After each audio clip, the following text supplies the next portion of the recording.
Hello, this is Micah Olson. I'm the Effective Agent Team Leader with Keller Williams Realty. I'm going to talk to you today about the tax implications of a short sale or loan modification in the state of Utah.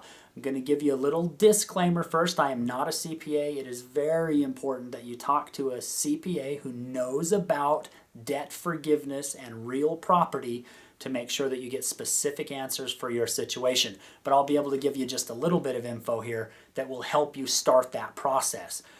The first thing that we need to know is that anytime a debt is forgiven of an amount more than $600, the IRS requires that person forgiving debt or that lender that's forgiving the debt to file a Form 1099, which is essentially reporting that forgiven debt as income to you.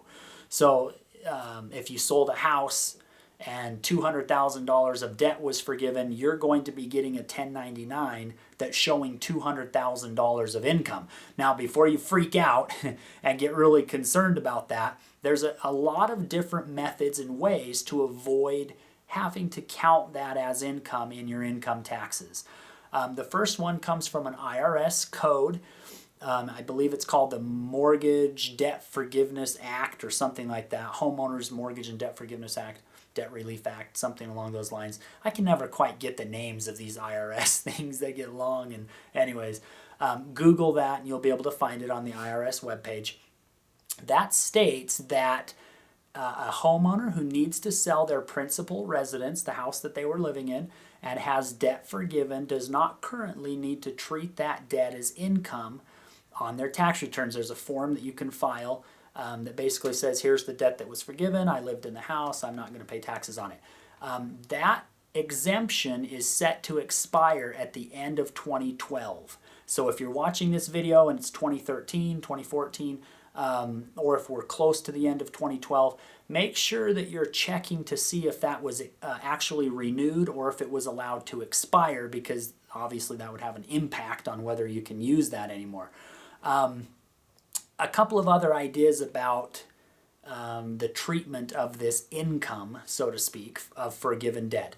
If you have an investment property that you sell, many CPAs feel that you can write off any debt that was forgiven against this income property against the loss that you took on that property. And obviously the loss that you took would be the same as the debt that was forgiven from fair market value. So check with the CPA about that. If the Homeowners Debt Forgiveness Act has not been extended, what we were doing prior to that act is you are not required as a homeowner to pay taxes on debt forgiven if you are what the IRS considers to be insolvent. However, there has not been a very good definition of what formula you should use to determine insolvency. So a lot of people feel that if you had to sell your house because of a financial hardship and there was debt forgiven, it's pretty clear that you don't have the money to pay the taxes on the debt forgiven. And so you could be considered insolvent in that sense and possibly not have to pay.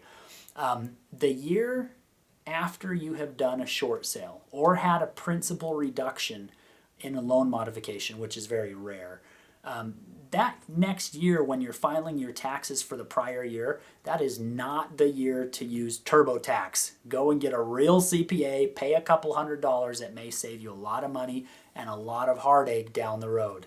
Thanks. Have a great day.